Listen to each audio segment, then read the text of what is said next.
ওর নাম মুখে নিয়ে ঈদ নষ্ট করতে চাই না চিত্রনায়িকা অপু বিশ্বাস। তো অপু বিশ্বাস বললেন যে শবনম বুবলির নামটা মুখে নিয়ে তিনি তার ঈদ নষ্ট করতে চান না। তো এখন প্রশ্ন হচ্ছে, তিনি তো হিন্দু, তার আবার ঈদ কিসের? তার ঈদ কিভাবে নষ্ট হয় এটা আমার বুঝে আসে না। আরে ভাই, তিনি তো মুসলমান না, তিনি একজন হিন্দু ধর্মের মানুষ। তিনি একজন হিন্দু ধর্মের মানুষ হওয়া সত্ত্বেও কিভাবে এই কথাটা বলে যে শবনম বুবলির নামটা মুখে নিয়ে তার ঈদ তিনি নষ্ট করতে চান না? তার তো ঈদ উৎসব বলতে কিছু নেই, তার রয়েছে দুর্গাপূজা। তো তিনি তার দুর্গাপূজার কথা বলতে পারতেন যে শবনম বুবলির নামটা মুখে নিয়ে তিনি তার দুর্গাপূজা নষ্ট করতে চান না।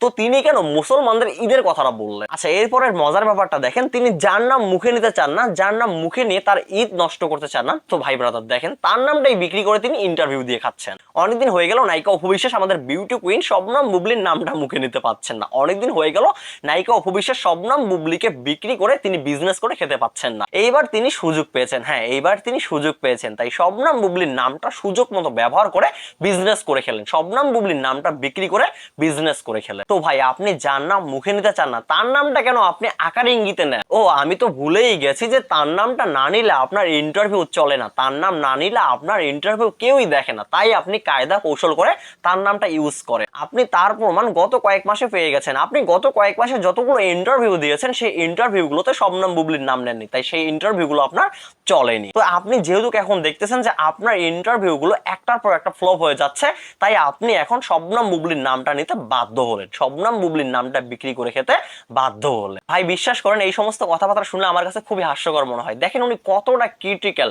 উনি যার নামটা ইউজ করতে চান না, যার নামটা উনি মুখে নিতে চান না, বরঞ্চ দেখেন উনি তার নামটাই বিক্রি করে খাচ্ছে। তো যাই হোক ভাই ব্রাদার, ফিরে আসি মূল পয়েন্টে। তো সম্প্রতি নায়িকা অপু বিশ্বাস একটি বেসরকারি টিভি চ্যানেল ইন্টারভিউ দিয়েছে। তো সেই ইন্টারভিউতে নায়িকা অপু বিশ্বাস শাকিব খান এবং শাকিব খানের মুভি নিয়ে বিভিন্ন কথাবার্তা বলেছে, কিন্তু যখনই বুবলির বিষয়টা উঠলো তখনই চিত্রনায়িকা অপু বিশ্বাস এড়িয়ে গেলেন। তিনি এমন একটা ভাব নিলেন তিনি যেন বুবলির নামটা তার জিন্দিগিতে শোনেননি। তিনি এমন একটা ভাব নিলেন যে তিনি বুবলিকে চেনেনই না। উনি বুবলির নামটা শোনার সঙ্গে সঙ্গে উনি যদি এড়িয়ে যেতেন তাহলে একটা কথা ছিল, বাট উনি এড়িয়ে যেও এড়িয়ে যাননি। তো যাই হোক, বুবলিকে নিয়ে একটি কোশ্চেন করা হয়, তো ওই কোশ্চেনটা শুনে চিত্রনায়িকা অপু বিশ্বাস বলেন যে ওর নাম আমি মুখে নিতে চাই না, ওকে আমি চিনি না, ওকে হু ইজ হি, কে ও, ওকে তো আমি চিনি না। এবং তিনি আরো বলেন ওর নামটা মুখে নিয়ে আমি আমার ঈদটা নষ্ট করতে চাই না। তো অপু বিশ্বাস ম্যাডাম, আপনার আবার ঈদ কিসের? আপনি তো হিন্দু ধর্মের মানুষ, আপনার তো দুর্গাপূজা রয়েছে, আপনার আবার ঈদ কিসের? আচ্ছা অপু বিশ্বাস ম্যাডাম, আপনি প্রথমে কি বললেন যে ওকে আমি চিনি না, ওকে ওর সম্পর্কে আমার কোনো আইডিয়া নেই। আচ্ছা ঠিক আছে, আপনি ওকে চেনেন না, ওর সম্পর্কে আপনার কোনো আইডিয়া নেই, তাহলে আপনি কিভাবে বললেন যে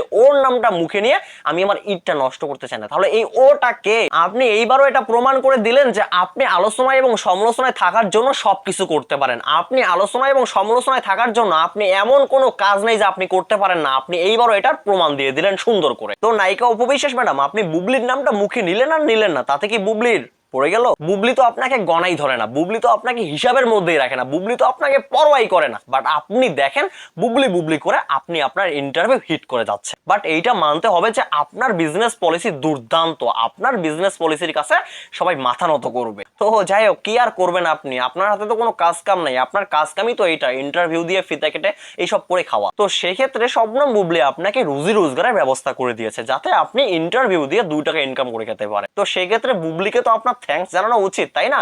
তো আপনি বুবলিকে আজ অব্দি কোনো থ্যাঙ্কস জানাইছেন? তো যাই হোক ভাই ব্রাদার, এই প্রসঙ্গটা নিয়ে এই ভিডিওতে আর কিছু বললাম না। পরবর্তী ভিডিওতে এই প্রসঙ্গটাকে এমন ভাবে রিপ্রেজেন্ট করব নায়িকা অপু বিশ্বাস ম্যাডাম জাস্ট নিতে পারবে না। তো যাই হোক ভাই ব্রাদার, ভিডিওটা এই পর্যন্ত। আপনাদের মূল্যবান মতামত কমেন্টে বলবেন। সবাই ভালো থাকবেন, সুস্থ থাকবেন। পরবর্তী ভিডিওতে আবার দেখা হচ্ছে। আল্লাহ হাফেজ।